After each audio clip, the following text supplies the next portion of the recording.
মাদক কারবারি যার বিরুদ্ধে মামলা হইল তার সম্পর্কে থানা পুলিশ তদন্ত করবে, গোয়েন্দা পুলিশ তদন্ত করবে, তার বিরুদ্ধে আপনার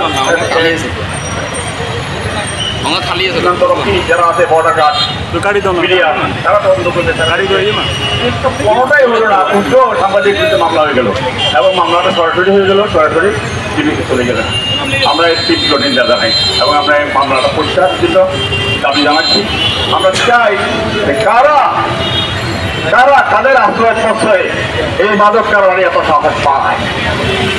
কোনো রাজনৈতিক নেতার আশ্রয় প্রশ্রয়, কোনো স্থানীয় নেতার আশ্রয় প্রশ্রয়, কোনো মানে জেলা নেতার আশ্রয় প্রশ্রয়, কোনো পুলিশের আশ্রয় প্রশ্রয়, কোনো বিজেপির আশ্রয় প্রশ্রয়, কার আশ্রয় প্রশ্রয় সে এত স্পর্ধা দেখায় সেটাও তদন্ত করে বের করে তাদের করে শাস্তির আওতায় নিয়ে আসা হোক।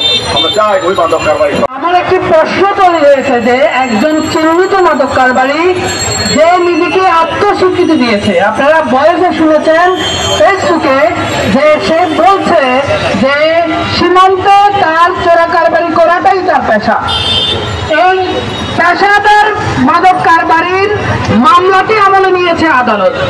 আদালত কি সেই সংবাদটুকু পড়েন নাই অথবা সেই বিচারে না চত্বরে সেটা আপনাদের নিশ্চয়ই এর মধ্যে বলেছেন। আমরা একজন সাংবাদিকের বিরুদ্ধে, একজন সাংবাদিক শ্রেণীর একজন সাংবাদিক, প্রতিষ্ঠিত সাংবাদিক, সবাই তাকে চেনেন, পুরো সাংবাদিক না, তিনি তার পত্রিকা দৈনিক ফেরিতে একটা আজকে গতকাল থেকে ফেলেছে আদালতে ফেলে আমাদের সহকর্মীর বিরুদ্ধে মামলা হয়েছে। এটি শুধু রঙিন মামলা করেছে, রঙিন মামলা